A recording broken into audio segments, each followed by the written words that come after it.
everybody? This is Coach Phil, and welcome to another episode of Deep in the Game. And as you can see, we've got the big fella Doiron in the building, University of Kansas. How you doing, brother? I'm doing pretty solid, pretty good. How you doing?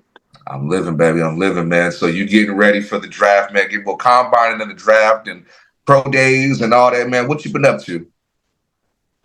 After the season, I just took probably like half a week off, and I got ready to training. I got All-Star games in January, doing the CGS All-Star game in Dallas. That's on the 10th.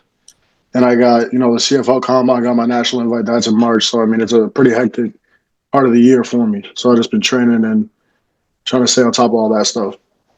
What exactly a part of your game are you working on, evolving, and growing with right now? A lot of it just comes to, repping what I do at practice because, practice, obviously, we're working on run game and pass game. But a lot of it's just repetition. And in the pass game, is more like just staying active with settings while you don't have actual like football practice. Pass has like a golf swing to me. So like the more that you rep it, the more you do it, the more comfortable you get. Right. Obviously, that benefits you. But then in the run game, I mean, it's hard not to get that physical aspect when you don't have pads on actual playing organized football. So I mean, just trying to get your feet down and hand placement, things like that. Kind of the details and technique of the run game is what you can focus on without the pads, of course.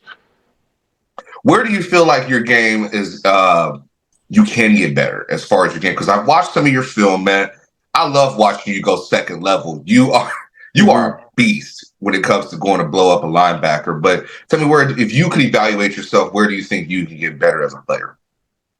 Yeah, with my self-evaluation and with the conversations I've had with coaches, I think rolling my hips into blocks is something I've worked on throughout like all of my like starting as a freshman, all my college career, and I've seen improvement, but obviously improvement never stops. So getting my hips into a block, especially like you said on the first level on a D lineman, getting into a double team and really bringing my hips behind my hands is something that I really try and focus on a lot, and I need to improve on a little bit.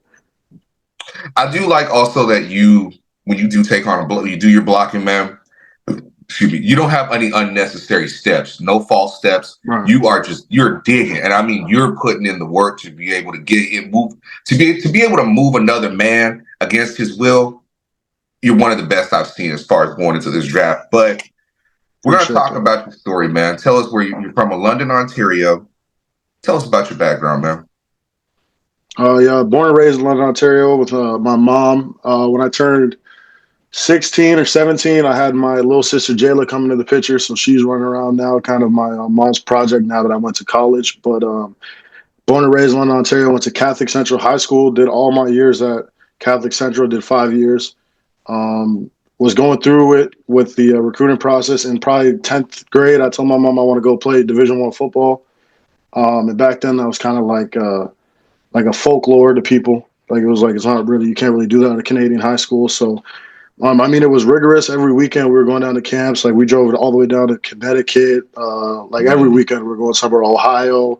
My mom really supported me when it came to that. And then right when I was honestly about to be like, okay, I don't know if this is going to happen. I mean, I've had lots of visits. Teams that came up to my high school, but no one's really given me an offer. That's when I went to the Buffalo camp, which was one of the last ones on my circuit. And they really liked me. They offered. And then once I figured that they offered, after all these teams were kind of playing kind of the cat and mouse game with me, I committed to Buffalo 2 days later. So I ended up going to Buffalo in January of 2020. And then that's kind of where the rest of this all started, was at Buffalo. Take us through that, man. After, because you do, and you mentioned this is kind of like folklore. Nobody really gets recruited from a Canadian high school to go play Division I. What was it about going to Buffalo? What was your experience like there for you? I mean, Buffalo was great, especially coming from Canada.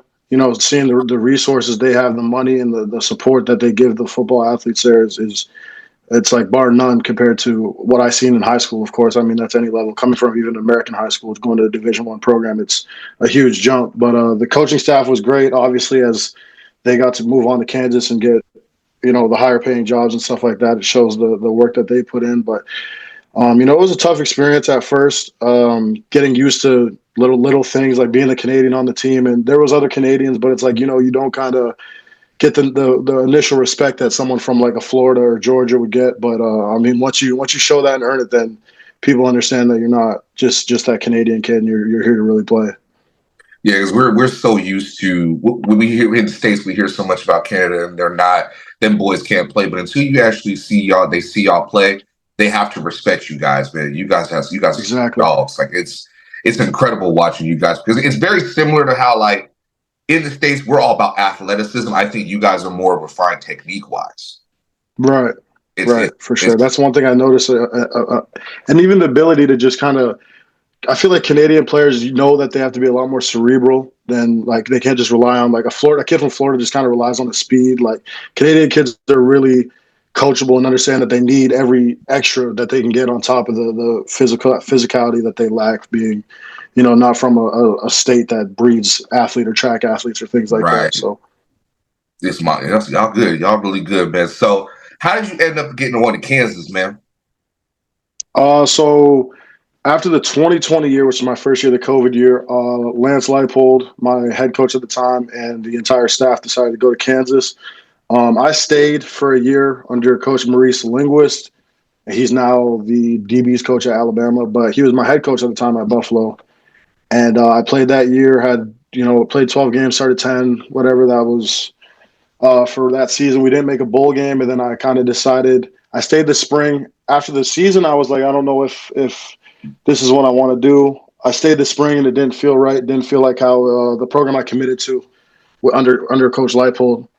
So I decided to enter the transfer portal, and when I did, that's when Coach Leipold presented me the opportunity to come join him and my offensive line coach, offensive coordinator, all that at the University of Kansas. So I took that opportunity. What kind of offense were you guys running at the time? Now that you were at Kansas, what were you guys running? So it was when it was at Buffalo, it was kind of just wide zone. I mean, I don't know if you know who Jarrett Patterson is, but Yeah. he's running back on the Chargers, right? He Mhm. rushed for like 8 touchdowns in the game, right? So we were just kind of wide zone left, wide zone right. But then when I got to Kansas, the offense really evolved. Like there's a lot of option based schemes in it, a lot of inside zone and counter along with the wide zone, and then deep vertical shots and things like that. So it became our offense at Kansas. I describe it as honestly what your defense's worst at was what we would implement most that week. Like week 1, we're a wide zone team. Week 3, we're all option team. It's kind of just what we can exploit on your defense. But I guess it all has a wide zone kind of nucleus. If I had to Mm. put it down. Oh, I like that. I like that. You don't hear much wide zone in this day and age. Everybody's trying to Right. run veer and shoot, and that's the new whatever the Right. trend is. But wide zone, hey, I like what to look into more of that, man. Right.